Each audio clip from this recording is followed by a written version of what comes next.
yang Excel akan sampaikan begitu dia sadar? Bisa membantu, Mama. Fernandes. Dokter keluarga sudah memberikan lampu hijau bahwa kondisi Excel akan pulih sepenuhnya malam nanti. Namun ada syarat mutlak yang terdengar seperti tantangan mustahil. Jangan ada stimulasi emosional. Artinya Excel harus hidup layaknya robot tanpa perasaan untuk sementara waktu. Excel nggak boleh marah, sedih, cemas, bahkan dilarang terlalu bahagia. Singkatnya, Excel butuh ketenangan maksimal. Kasihan juga ya, alurnya membuat Excel jadi duta tidur nasional nih guys. Karena kerja Excel hanya terkapar, tak berdaya di tempat tidurnya. Di sisi lain, Cassandra udah sangat penasaran rahasia besar apa yang disimpan Excel sampai-sampai nyawa Excel terancam. Cassandra pun memperketat penjagaan. Hanya dokter keluarga khusus nih yang boleh masuk ke ruangan Excel dirawat. Sayangnya, Cassandra sepertinya lupa kalau dirinya bukan satu-satunya penguasa di rumah itu. Saking fokusnya pada penjagaan fisik, Cassandra lupa menjaga mulut dokter tersebut. Alhasil, informasi bocor dengan sangat mulus.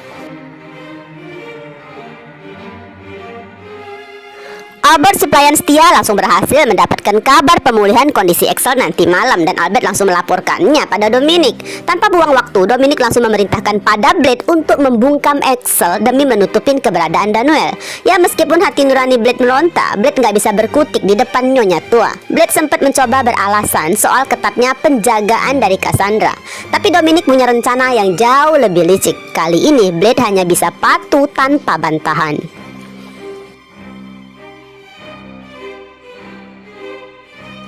Nah guys, kita para penonton dibuat bertanya-tanya dong, tugas kotor apa lagi sih yang sedang dirancanakan Dominic? Yang jelas Dominic akan memanfaatkan celah adanya larangan stimulasi emosional tadi untuk menyerang Excel. Sepertinya Excel memang ditakdirkan untuk nggak tenang guys. Jujur aja, alur ini mulai terasa melelahkan. Setelah 2 kali dibuat tidur berkepanjangan, apakah kali ini Excel pun akan kembali ditidurkan oleh penulisnya? Sepertinya Excel butuh kasur yang lebih empuk ya, kalau harus lanjut tidur lagi di episode berpuluh-puluh kemudian. Capek deh. Sementara itu Dominic sempat dibuat mengerutkan jidatnya nih saat menerima telepon dari Jordan. Tahu kan sekarang ini Jordan sedang dilanda kegalauan tingkat tinggi karena rencana perceraiannya dari Amanda. Alih-alih merenung di pojokan, Jordan malah sok sibuk lah menagih rencana kerjasama bisnis dengan Dominic. Padahal ini hanyalah sekedar taktik udang di balik rempeyek ya, agar Jordan bisa kembali menyusup ke rumah Alferic demi menjalankan misi dari Daniel untuk menemui Ares ataupun Cassandra. Sayangnya lawan yang dihadapin Jordan adalah Dominic, wanita tua yang otaknya lebih licik dari kumpulan penjahat film kartun manapun. Nah, alih-alih terganggu dari telepon Jordan, Dominic justru langsung mendapatkan ide yang cemerlang versi jahatnya untuk menendang Valerian keluar dari rumah malam itu. Dominic paham betul kalau putrinya tetaplah seorang ibu yang punya hati nurani untuk melindungi Excel. Maka dengan jurus diktatornya, Dominic memerintahkan Valerian untuk menjadi utusan menemui Jordan. Ini benar-benar strategi sekali mendayung, 2-3 pulau terlampauin guys. Jordan bisa diredam, Valerian bisa dijauhkan, dan jalan untuk membereskan Excel jadi selicin lantai yang baru aja dipel.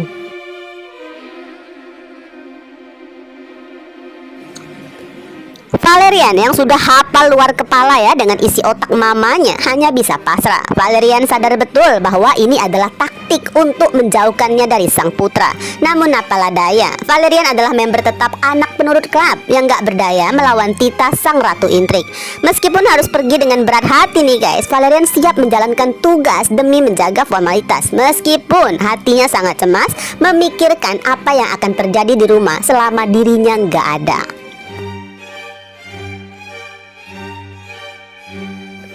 Namun Valerian pun gak mau menyerah begitu aja pada keadaan. Valerian tetap melakukan langkah terakhirnya. Sebelum berangkat, Valerian memanggil Matthew dan akan memberinya tugas yang maha penting, yaitu Matthew harus terus mengawasi setiap jengkal dari pergerakan Blade.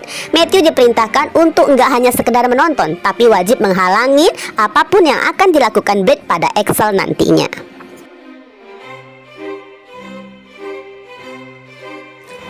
Sudah bisa ditebak dong, ajakan pertemuan di luar rumah Alferic malam nanti sukses membuat radar kecurigaan Jordan berdiri tegak. Pasalnya guys, ini pertama kalinya dalam sejarah kerjasama mereka, pembicaraan bisnis hanya diwakilin oleh Valerian. Padahal biasanya Jordan keluar masuk rumah itu dan beradu argumen langsung dengan sang ratu intrik Dominic. Ya meskipun Jordan harus menahan diri agar nggak terlihat seperti wartawan gosip yang banyak tanya, dalam hati Jordan sudah menyusun laporan untuk Daniel nantinya. Jordan makin yakin kalau keluarga Casarius sedang menyembunyikan sesuatu yang besar. Mungkin keberadaan Ares dan Cassandra yang selama ini ia cari-cari.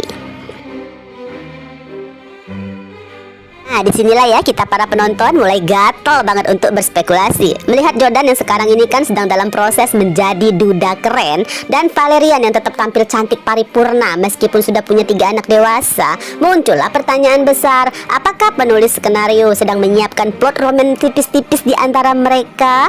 Mengingat keduanya sama-sama terjepit ya dalam permainan keluarga, hubungan ini bisa jadi aliansi yang menarik atau mungkin malah menambah drama baru yang makin rumit.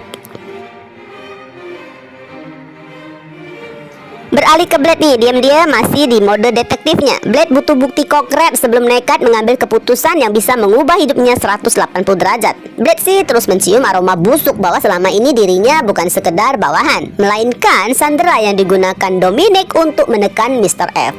Jika dugaan itu benar, Blade sudah membuatkan tekad nih guys untuk nantinya keluar dari sistem Casarius apapun resikonya.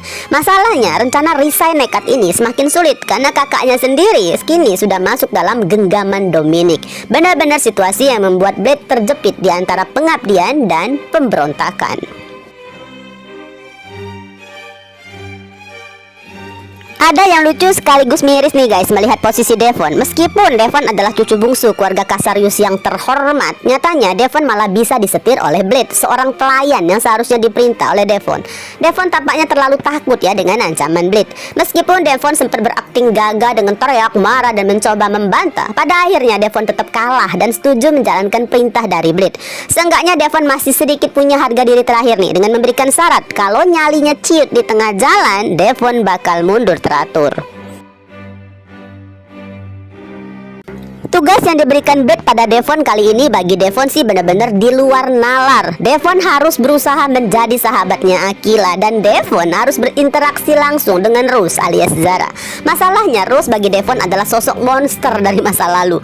Menyebut nama Rose saja udah membuat Devon gemeteran, apalagi harus bertatap muka. Selama ini Devon adalah juara lari ya setiap kali melihat bayangan Rose. Tapi sekarang Devon malah disuruh akting sedih dan mengaku diusir oleh Oma Dominic demi mencari simpati Rose. Sebuah rencana yang sangat berisiko, mengingat Rose punya insting tajam silet yang bisa mendeteksi kebohongan dalam hitungan detik.